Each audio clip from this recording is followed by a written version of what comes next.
Hello and welcome to the MotoGP Grand Prix at the Saxon Ring right now. It's currently round 9 of the season and it is also currently practice.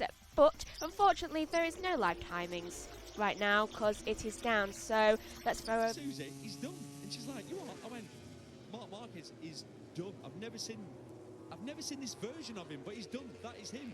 And he actually was done, but he was done with Honda. He wasn't going to continue. There was no way he was going to continue because, like you say, 5 crashes. That morning warm-up crash was horrendous. The final crash where he broke bones. The divorce happened here. But Yes. we'd seen it, hadn't we, earlier? But the divorce happened here, and now he comes back to his talismanic circuit. We are on board with Pedro Acosta, who's another one who goes really well around here. He's won in Moto3 the first time he came. He won in Moto2 here last year. His last chance to be the youngest of all time to win a MotoGP race. So we'll keep a keen eye on Pedro this weekend, Silva. Yeah, Pedro's got the stats as well going his way around this track, around left-handers track actually. He's another one of the guys that's got really good average scoring points, better average scoring points on the left side when the tracks are anti-clock. So yeah, Pedro, I get the feel that he as well, it could be a surprise again. The weekend in Assen did not go quite to plan, but then the track layout didn't really suit his style. You know, we know he's making his time. He goes in early and he uses that trail braking phase to generate the lap time. With he basically attacks the corners. And in Assen, you know, nice flowy layout, kind of flat track was probably not the best. But around here, I can see Pedro doing really well.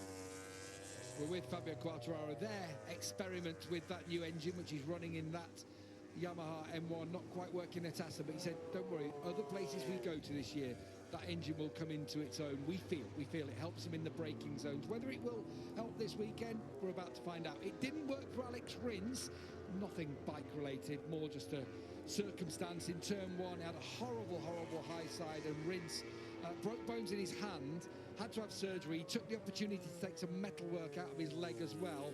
So no Rins this weekend. Good idea, I think. Take off this week and the rest of the summer break. He'll be back at Silverstone. And Remy Gardner from the World Superbike paddock, from the GRT team over there. He's coming in to replace Rins. I think that's a nice little gift to Remy, the way he's been performing for Yamaha this year in World Superbike. Yeah, absolutely. He's done a good job. Obviously, he's an ex-MotoGP rider. There's not many riders you can just hand-pick to go, oh, just jump on one of these bikes just for a weekend for us. So maybe he's got the experience with the tyres. He understands how the system works. And obviously, Cal, you saw Cal at the Silverstone Monster Energy Day. Just still recovering. He got an infection in his hand, didn't he, after surgery? Is that right? Yeah, he picked up the infection actually in the hospital, unfortunately, which I know can happen. So it looks like he's going to be a while before he can ride.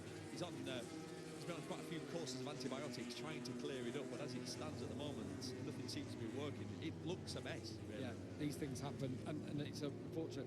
That is one of the risks, isn't it, when you have to go under the knife for procedures like that. Here's Dr. Angel Charte talking to Aleix. Aleix's face looks puffy. And it looks too good.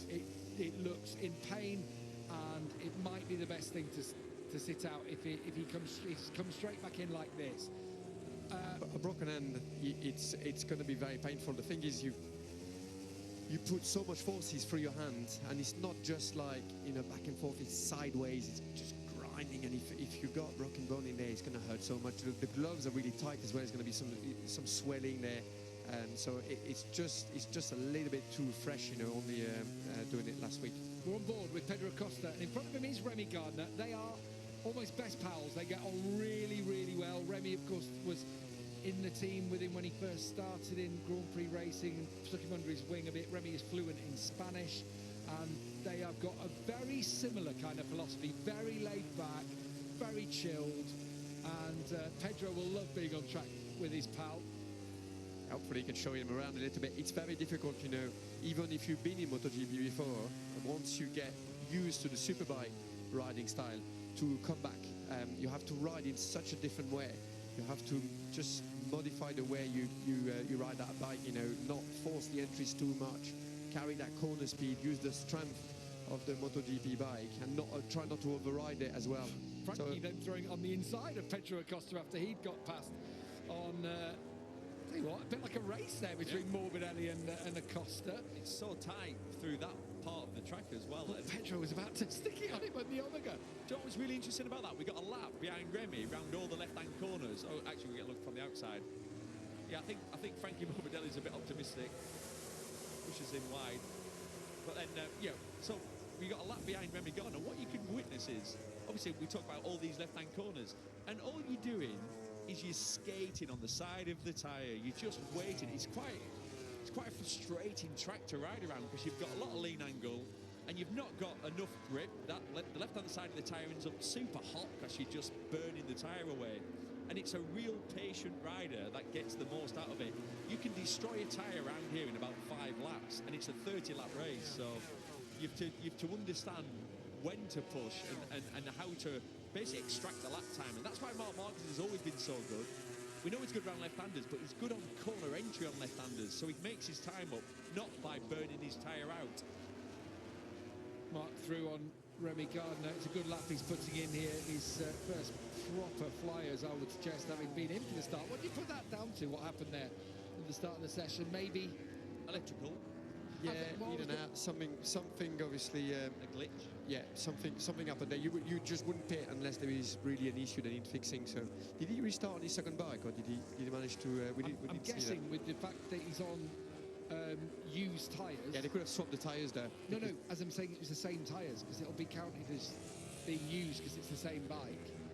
Yeah, but they could have swapped the tyres. Yeah, you would do that if you were going with the second bike. You wouldn't put new tyres, using the stickers.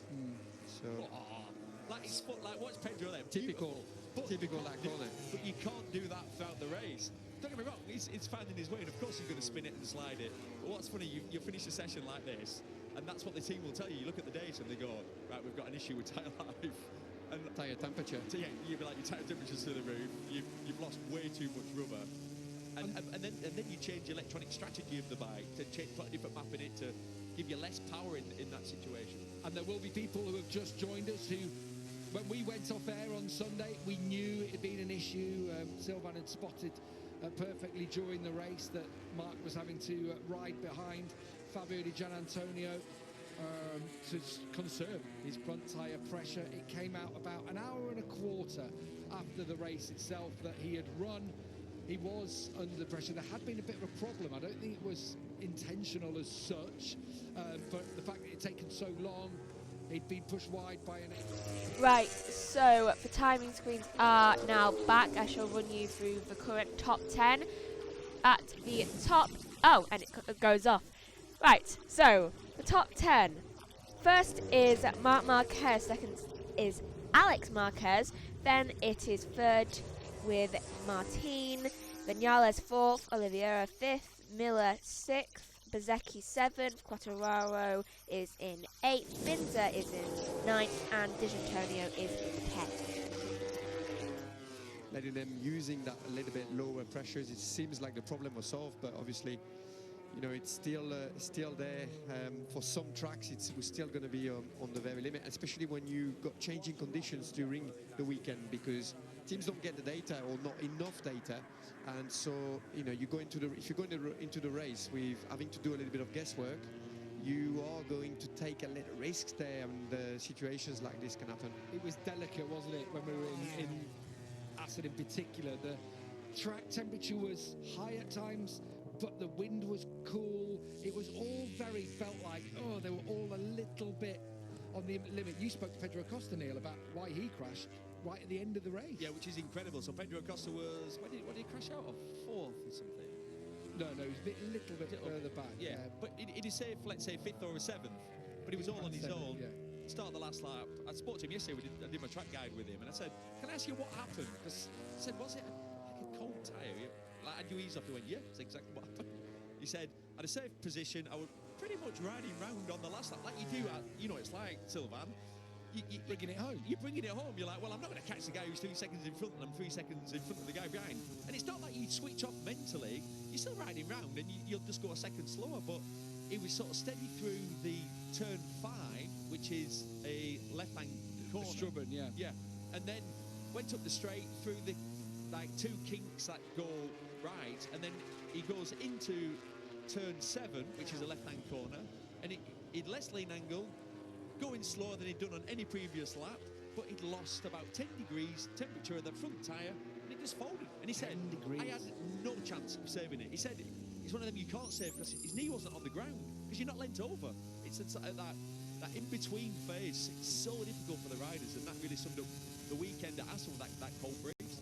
Looking over, Mark Marquez, Johan Zarco was cruising a little bit, wasn't he, in the middle of the corner there, through the final corner. He was pulling into the pits, but you can see the little look from Mark Marquez, who has got himself out of sync here, and actually he's got a pretty much clear racetrack. I think just Miguel Oliveira in front of him. This was into this final corner. Yeah, Johan didn't see him there at all. He's coming into the pits, is Zarco. Look at the little look across from... As if to go, cheers, mate. It's a really short track. Look, they're doing, 1 minute 21. It's a narrow track. It's hard to get offline. Don't get me wrong, Zarco should have been a little bit more aware. It's not nothing major. But it's what I'm basically trying to say. It's easy to end up getting tripped over each other. One thing also, I'm sorry, Gav, I want to talk about Assen. We're in a little bit of a situation in MotoGP, in Grand Prix racing in general, where we've got to be careful we don't spoil the whole sport.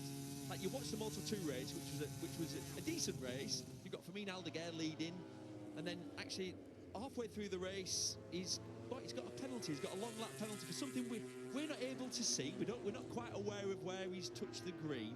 So if you're a neutral fan, obviously we're huge fans, but if you're a neutral fan and you turn it on, you go, hang on, what's happened? So the guy who's leading, he's touched the green. What green? I don't really understand that. I can't see where he's touched the green. And now he's got to take a penalty, so he doesn't win the race. And then you watch Mark Marquez during the race and he's pointing to let riders pass. Hang on, can you explain why he's letting riders pass? Yeah, he's trying to get more temperature, more pressure, believe it or not, in his front tyre, because if he follows a rider, his front tyre gets hotter, so he's letting riders pass. So at that point, if I'm a slightly neutral fan, I'm looking at my phone, or I walk out of the room to put the kettle on. Do you know what I mean? Especially when it wasn't shown to us either. No. I have spoken, just by the way, to Fermin Aldeguer. I had a really good chat with him yesterday. It was actually not just the chicane, it was in turn 6. Now that's going to be a strange one. So out of the Strubben, the fast kink of 6, he said through there, because he's tucked under on the inside, and he was running so tight on the curve, and he said, I acknowledge, I didn't realise, but I was obviously clipping the sensors on the inside there, and he said, look, it's something, he's Fermin Aldeguer, who's coming to MotoGP next year. He's had a number of penalties this year, some for tracking infringements, some for other reasons. Crashed in a long lap, loop in Barcelona, had him in Portugal. He's had a few this year, and it's just something else. But I completely agree with you. It's like the situation with VAR in football. Fans are turned off by that sort of thing, and you're absolutely right. Something just to be aware of. Exactly that, and we could be at a tipping point, and I'd like to get control of it rather than. And then also, sorry, I didn't even finish what I said. Then the race finishes, and you go, oh, by the way, Mark finished 4th, but he didn't, because believe it or not, his front tyre pressure was 0.1 of a bar. 0.01. 0.01, sorry, 0.01 of a bar. Too low for one lap. If he'd done one lap extra with him 0.01 higher. But anyway, because of that, we're giving him a 16-second penalty, so he's finished 10th. An hour and a quarter later, when everyone's switched on. That rule has to be there for safety reason, because you don't want the riders to run too low pressures, and this is Michelin really insisting that it's a no-no, because it's dangerous. It means that they would start the race with very low pressures, tires that are susceptible to get damaged on the sidewalls in the outlaps when they're getting up to temperature and up to pressure. So you can understand that, but they should be aware of getting to know quicker, especially if the riders are on the podium, for example. You potentially there, you're stopping another rider, the guy that would have finished 4th, to be on the podium himself as well. So it should kind of like be, I don't know, computerized or a really quick way of finding out if there was an infraction or not, and sort it out immediately. Yeah, I agree. What I'd never want to watch in a race is a rider letting another rider pass for something. I never want to see that. No. Also, it's a safety issue. We can't argue with that, what you've just said, Sylvain, so I totally agree. So why is it a safety issue? Because the forces that the bikes have... if the tyre pressure is too low, the forces you're putting through the tyre, you're Nowhere we're damaging going. the sidewall. So why is that? Well, it's because of the ride height devices. Yeah. So ban them now. Just get rid of them now. Everybody's now. I don't want to have to wait till 2027. How many races have we got between now and 2027? Loads. Loads. 50. More than 50 races. Well, no, There's 40. rest of the year, 11 this year and then 2 20s. So yeah, 51 maybe. Yeah. Ridiculous though. You're right. Yeah, You're right. sorry, But everyone's I got them. don't- No one's getting an advantage I'm anymore. sweating even saying it, and I'm not trying to be That'll funny. be the I'm not 8th trying to be coffee funny. of the morning. I'm not trying to be funny. I'm just. Oh. Yeah. Yeah. Sorry. It's- Right, my rant over. Yeah. I needed a rant this morning. Rant over. Is But that done? You had your Weetabix this morning? Just into more than, I think, more than a wheat mix. 3 espressos and a very sweet apple juice. You're right. You're right. It would solve the problem.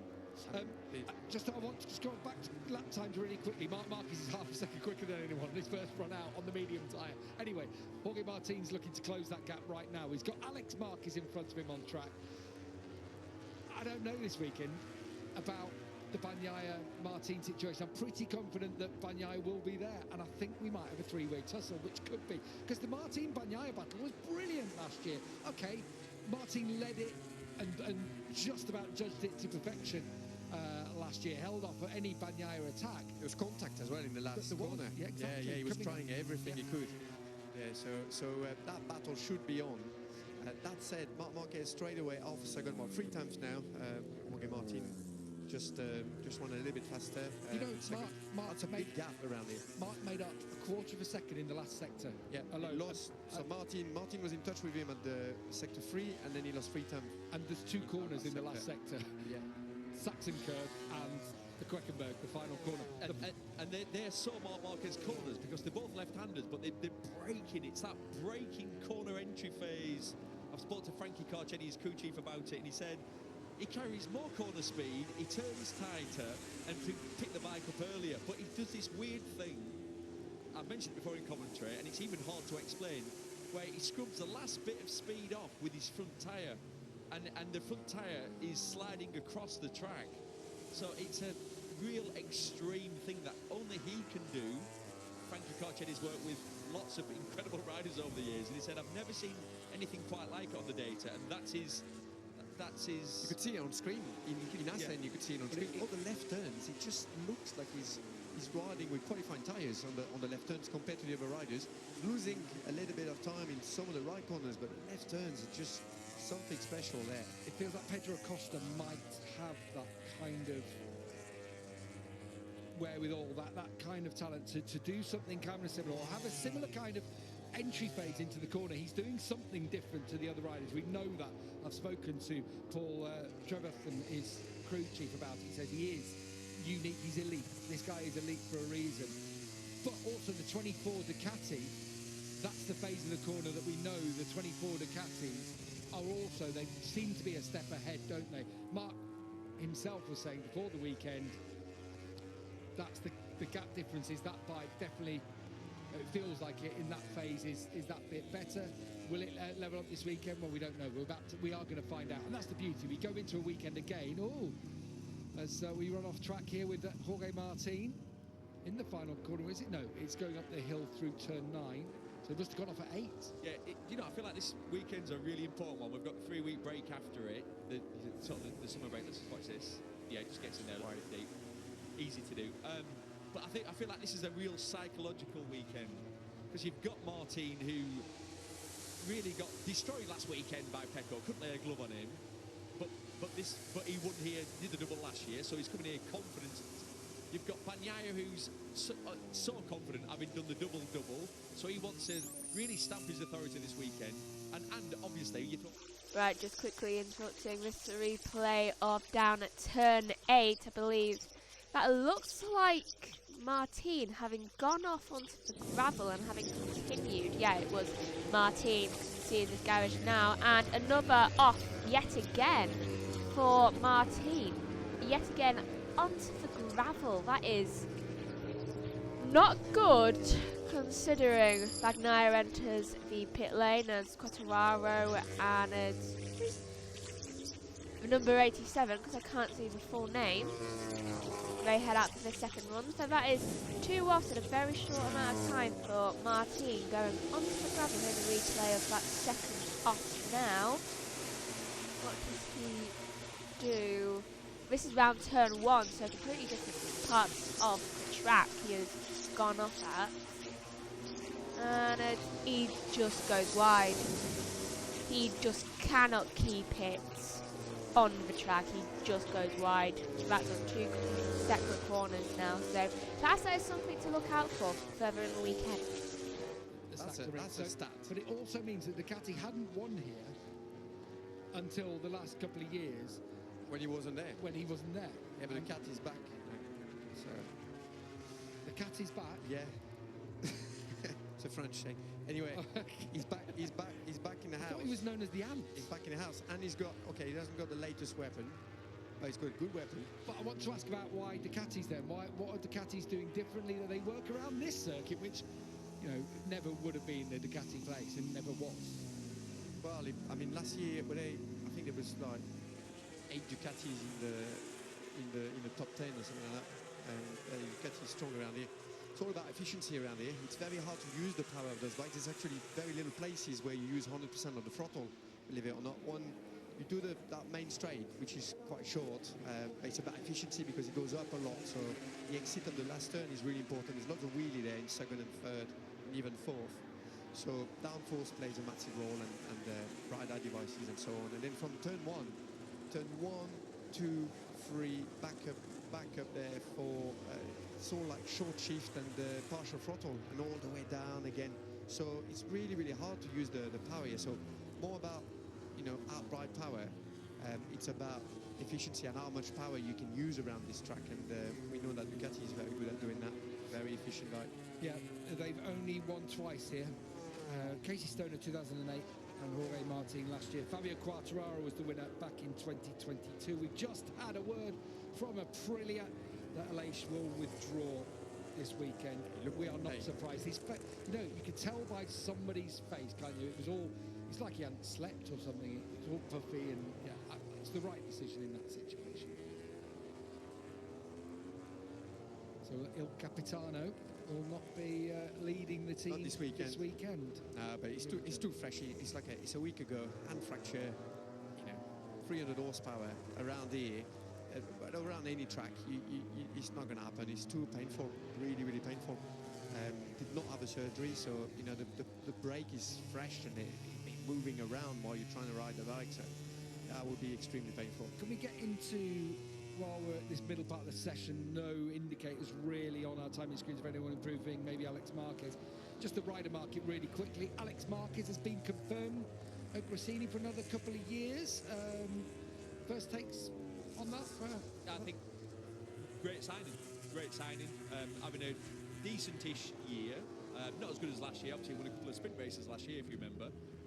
And he had a few injuries last year, so the season's not gone quite as good. But he's on that 23 Ducati, which we know is maybe not as good as we hoped it was going to be. So I think it's a solid signing. The question is, what's going on with factory bikes? Are they going to be Aldeguer?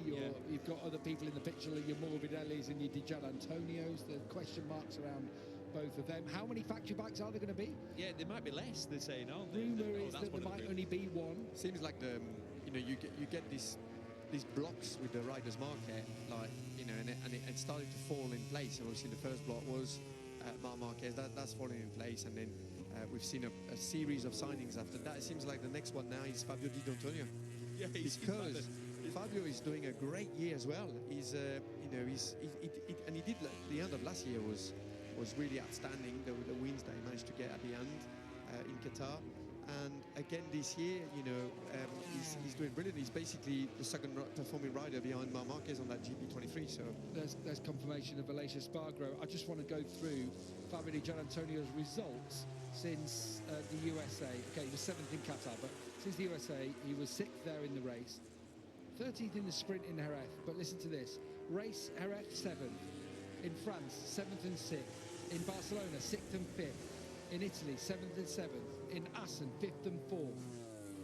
Really Solid. consistent, Solid. really Look at that performance. crash. The Alicia crash, sorry, just to show you how fast it is, and he gets worked in the gravel. It's quick, this. I mean, There has just been medical director info. Alicia Spargo has withdrawn from the German Grand Prix to continue his recovery from his crash in Essen. I think that is a very wise course to follow, especially since he still cannot barely move his hand that much. Bless him, he did try. He did try to continue, but I'm glad that he has taken the time to recover more. I think he really needs that, and I think he'd just be pushing it a little bit too much if he actually completed this weekend. So Alicia Spargo shall not take part in this weekend's race, practice sessions or qualifiers from now on. For him, so he's going to have to decide, make a choice. But you know, if you are offered a factory Ducati of the year, that like of the current year, that's a very interesting prospect as well. He knows the bike. You know, he can be in an environment that he knows already. Frankie Morbidelli obviously is on one at the moment, but he's behind both Alex Marquez and Fabio Di Giannantonio. He's 13th in the championship, and actually behind Marco Bezzecchi. So, you know, we're at the point, does Frankie deserve to keep that factory bike? absolutely not. And then VR46, what do they decide? Because obviously Digi isn't part of the VR46 Academy. Frankie Cocchetti, his crew chief from last year, is available. Yeah, it sounds like Marc Marquez. There's been no official confirmation. We'll have Marco Rigamonti, who's Enea Bastianini's crew chief for next year.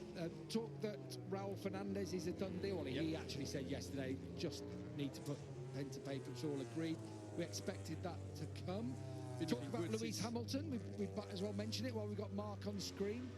Lewis Hamilton and the possible involvement of Grassini. Now, we'd heard about a US sports marketing company having big money to come in. I wonder if it's part of it. We're seeing a lot in football, in soccer, for those outside the UK.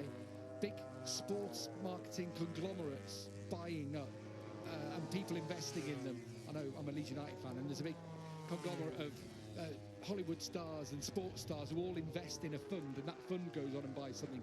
Even in Leeds? Even in Leeds.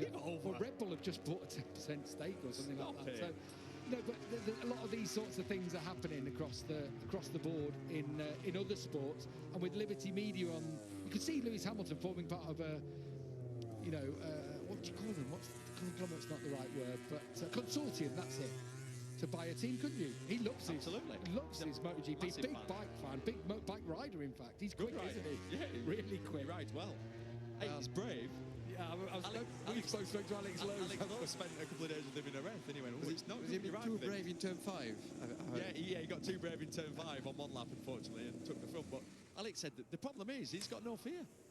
And so Alex rode with him, and Alex was having to say, that's about the limit, that'll be, like, to push any harder than that, chances are you're going to go down, which eventually that's what happened. But anyway, sorry, go on. Sounds like Nadia Padovani, Fausto Grassini's widow, is not willing to sell, is what I heard. And in many ways, the team's at its perhaps peak selling point, but with the advent of Liberty Media, you want to hang on to your slot for a little bit longer, don't you, to see if it might be going stratospheric. If we see anything to do with what we've seen the last few years with F1, it's been a sharp rise in interest and following and attendance. So all sport. I mean, when you look at it, every weekend.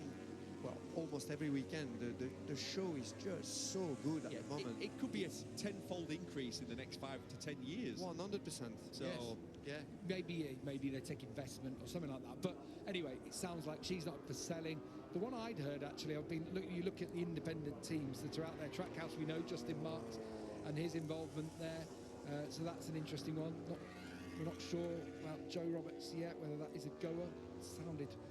one of those that's got more negative. Isn't it funny how it changes as the weeks go on? It's like... But it's still a possibility. Yeah, absolutely. But it sounded more positive at Assen, and then in between, then it's gone more negative. I really don't know. But we know that team's not up for sale, because it's only just been bought. We know Pramac, independent, they're switching to Yamaha, so you'd imagine that there's no relinquishing there. Hervé's the one. We know Hervé is been taking a step back. Nicolas Goyon is now effectively team manager. wonder if there's something there. There are talks, I know, for him about a process. I've spoken to Hervé. I think he's not done, but he's not going to a few races during the year. He's been around for many years, Hervé has. So, Since the 80s. Yeah, and he's you know, his team has just gone through the, you know, the categories, the 250 onto the 500, and then the MotoGP. LCR, you can't see Lucio relinquishing the. No. I mean, it's spots on the grid at the moment as we see Johan Zarco run off at a similar pace. Lucio's 51 now. He's, as you know him really well, Gav. You've been to his place. You know how dedicated he is. He's a workaholic. He's a workaholic. But I don't know, is he at that point where he's like, I don't know. What, might be time to cash the old chips in. I've put all that work in. Maybe. He looks tired every time I see Lucio. He's a grafter, isn't it? It's his family. It's his life. And it's all invested in. Every nut and bolt on that motorcycle has had blood, sweat, and Lucio Cecchinello tears all over it. I don't see it myself. But as you say, these grid slots, in terms of the value that they've got on the grid, is increasing all the time currently. Yeah, you'd think in the next few years it's gonna rocket up. The show is good. We've got Liberty Media coming on. Well, very looks like it's on set to come on for next year.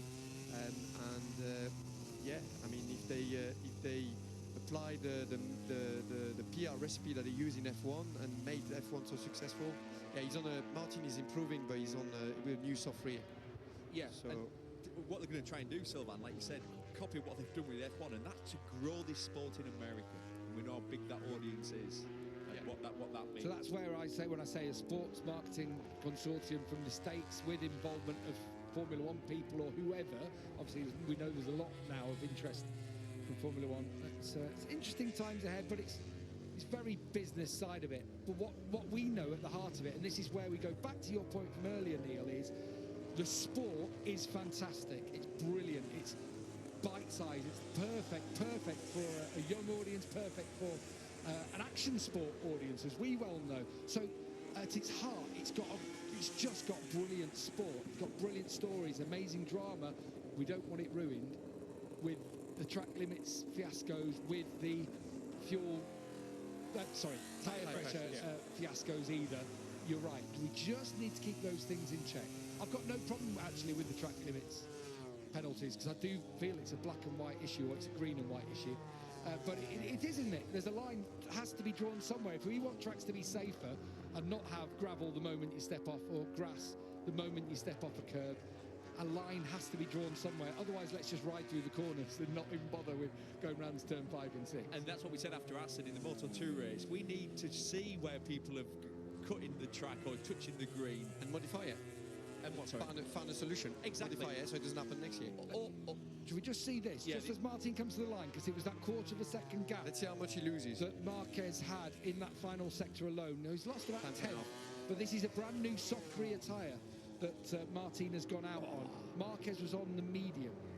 Yeah. So good into that turn 1. I remember that from last year. Do you remember him gliding and doing like a proper, let's say, a top rack style stoppie all the way into turn 1? It's quite impressive. The top rack to MotoGP rumours seem to have cooled. Feels like there was a call from BMW top brass to Keenan to say, hey, what are you mouthing off about? You know you've got a contract. And Keenan's like, yeah, of course I know about it. No problem. Yeah, well, we know we've got a contract for next year. Yeah, it was almost an apology, I think, it's come from that side. It was like, you felt like Keenan Sofoglu maybe just pushed the boundary a little bit too far there. That's where your manager's there to do that sort of thing, though, isn't it? So it doesn't reflect on top rack. It's just, Keenan knows what he's doing in that kind of situation. As Marquez heads out onto track, and I feel it was can we just, if we win the championship this year, up the contract a little bit in World Superbike? I think that, for me, is what it sounded like, just a bit more. Take care of my rider, I think please. there must have been some approach there. There would have been some words. We've at least one manufacturer in MotoGP. Was it an Alberto Puig line last year where someone said, yeah. There were talks, yeah. They talked. We listened. Nothing happened. We didn't say anything, And it's that kind of thing whereby talks may well have happened. There could have been a phone. There's always talk, If you're, Exactly. let's say you're Honda, you see what's happening in World Superbike at the moment with Top Track, you're going to give the management a call. Hey, what's your situation for next year? You know, are you available? Are you not? We're interested. Let us know. And as a manager, you would not be doing your job if you didn't know where the market lay, if you didn't know the value of your rider, if you didn't know who was talking to who. All of these conversations, they do take place, as you know, Neil, because you're having them sometime for Alex. Yeah, for those who don't know, Neil has managed, I say in inverted commas, Alex Lowe for a number of years now, and in World Superbike he's obviously sorted for next year with the new BMotor That all looks exciting. Kawasaki package. That's an interesting one, isn't it? Really exciting project. I think hopefully everyone's going to be pleasantly surprised with that. So through the final corner for Jorge Martin with soft front, soft rear tyres on, a 120.584 from him in this session. All-time lap record was a 119.7. Oh, Marc Marquez. And that is Marc Marquez crashing in sector 1. High-sided right into the gravel. It's at turn 1, which is also he just slid right in. Here's a replay. This is also the same corner which was, which Martin crashed into. Just went right in, dropped it. Quite similar to what Martin did round turn 1, except Martin was actually able to keep it on the bike, like when he went off at turn 8. So that is unfortunate for Marc Marquez, and the bike looks okay, to be honest. So he'll probably still be able to finish the remainder of the race. Yeah, there he goes. Remainder of the 4 minutes of the practice, sorry. It seems to be going a little bit too slowly though, so I'm not sure he can restart it. He may have to actually go back to the pit lane. Still yellow in sector 1. It does not look at this moment like he's not going to finish, I don't think. He's not going to finish this session. Right, back to them. Leon still has managed to do 16 laps, but if you compare that to Morbidelli's 21 laps, Remy Gardner's done 23. I think they've just filled up Remy's bike, and he's just... Where is Remy, actually? First session, 2.3 off. Not too bad. Yeah. Steins run near. All the Hondas are in the 5 positions ahead of him. Because Stefan Bradley's here as a test wild card this weekend for Honda. A busy session, isn't it? But it always is at Sachsenring. Yeah. These are the shortest lap times on the whole MotoGP calendar. The next shortest, 127 128 at Phillip Island. So you're talking about a 7-second gap. It's really It short. feels really short here. You almost kind of like get dizzy. I mean, the race is 30 laps here. It's a lot of laps. You go round and round and round, and because you spend so much time leaning, like you see Pedro Acosta here. So he's at the top there, and he's just look. He's been on the left side of the tire for ages, and then you come out and you're still on the left side, and all the way down here there, you're still on the left side. You're going to brake a bit, still on the left side, spinning the rear there. Massively. Still on the left side there, and he's going to be all the way back up the hill again for, is it 11? No, this is into 10. Into 10, yeah. Here. Into 10 so on the left side, yeah. And then he turns for the first time right from, and that's turn 11. And last time he was on the right side of the tyre was turn 3. Yeah. It's just ages. It's weird. And like Sylvain said, genuinely, it's not a joke. You can feel slightly nauseous. You get a little bit. Yeah. It's a strange sensation of just continuing to turn left. Even more so when your head's almost on the ground, as it is for Pedro Acosta with that extreme style that he's got. It just feels like this track is his kind of track. Yeah, good work for him. Playing with that limit on the side of the tyre. He said he does like slower corners. When I did my track guide with him, he's more comfortable around the really, call it nadgery, tight, hairpin corners. Stop and go stuff. But you see with all the training that he does, he spends a lot of time doing that, Gab, when you was with him. Yeah. He does it all the time on the side, on the edge, pushing the limits, the front washing, the rear washing, and he's on his knee and his elbow pushing himself up. Maverick Vinales has just gone 3rd. Oliveira's got into 4th. So one thing we haven't talked about is the Aprilia round here, where you might feel the Aprilia would work around this kind of racetrack. This is the little spill again for Marc Marquez down at turn 1. The track drops away dramatically down. It was almost over that crease. Yeah. So it only looks like he's using 5 gears, Mark. A lot of riders do that around here, don't they? Yeah, so different gearbox pattern around here. So you got most of the riders use like from 2nd to 5th. They don't actually use 6th. The Ducati use the 6th gear just at the top of the hill, and then at the bottom as well. They just put it there and then take it off almost immediately. The onboard laps are so good, you know, watching that and hearing the engine and those seamless gearboxes. Airbag gone off. Look like. When he walked in, That's just Jorge. That's just his strut. Because he's top of the timesheets. Oh, another one. And it's Pedro now. Yeah. Please don't be turn 11. Please don't be turn 11. Please. No, it's the first corner again. I think. And this is Acosta, who crashed out in Sector 4. That is, I'm not quite sure of the corner, because it hasn't said, though you can see he just starts to wobble as going around the corner. It's down to turn 13, and then he just drops it going right in the middle of the corner. So here we can see it again, round turn 13, starts to little wobble again, and then goes for it again, right down, and he just drops it completely. So, end of the session is now, as Acosta gets his bike into the side. And I shall go through the positions of everyone. Right. Leading, hold on, is this replayer Martin? That's getting a great corner, I'm guessing, round turn 12. What's this about? Not that much. No, they're taking away my timing. Right. So, Josh is going to get annoyed when he sees that. Me saying right so often. Has he done something? Is his airbag gone off? It looks to me like his airbag has gone off, because it looks really puffy, Martin's. Martin's suit looks really, really puffy for some reason while he was going around one of the corners. So I'm guessing his airbag has gone off mid-corner for no reason. It's been a very weird malfunction there. And it's... I don't know.